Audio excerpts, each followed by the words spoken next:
For today's video mga kapares, ang bet na bet ko talagang sinampalukang tilapia ang ihahanda na naman natin for today's video. At syempre napakabilis lang at napakadali lang naman nitong lutuin mga kapares, hindi mo na kailangang mag-isa.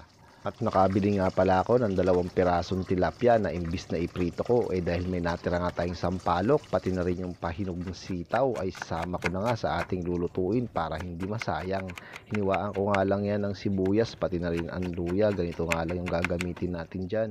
Napakadali naman lutuin ito, hindi mo na kailangan mag-isa. Sa tubig ay pinakuluan ko na nga yung ating sampalok, sibuyas pati na rin ang luya at eto na nga matapos siyang kumulo ay ganun lang kabilis na nilagay natin yung ating 2 pirasong tilapia. At saka ko naman yan tinakpan at pinakuluan natin sa dahan-dahang mahinang apoy. At pagkatapos naman yan ay nagtimpla lang tayo ng patis. At syempre sasamahan din natin yan ng pamintang durog. At sinamahan ko rin yan ng kaunting bechin. Optional lang yan mga kapares. At bago pa nga masira yung ating sitaw ay sinama ko na. Optional lang din yan mga kapares. At saka natin yan pinakulan ulit ng dahan-dahan. At hayaan lang natin yan hanggang maluto yung ating sitaw. At tignan nyo naman mga kapares, ay eto na nga, ready to serve na naman mga kapares. Napakasimpleng sinampalukang tilapia.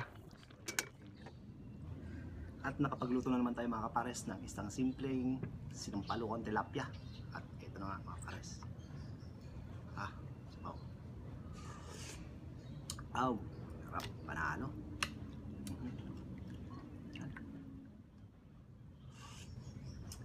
Perfect.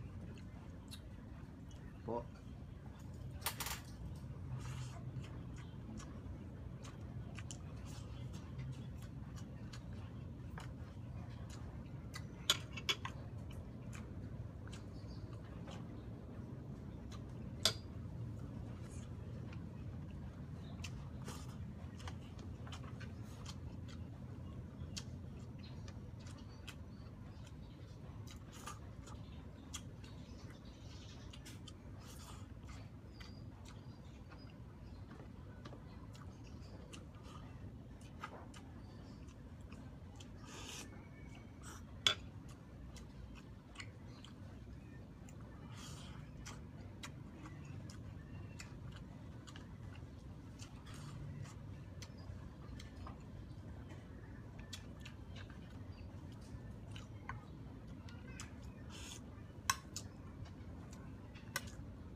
Sarap ng ganito, simple lang mga kapares.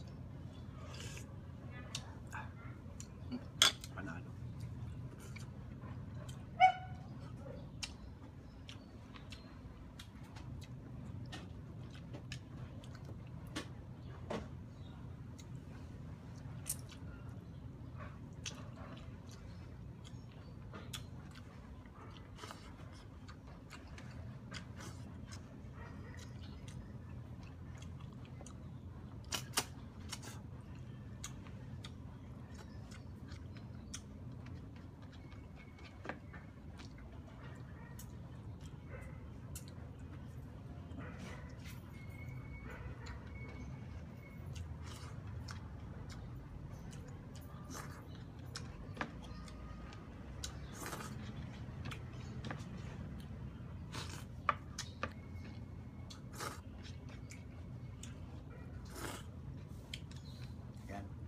Idea na naman kayo sa tilapia natin mga kapares. Hindi puro prito.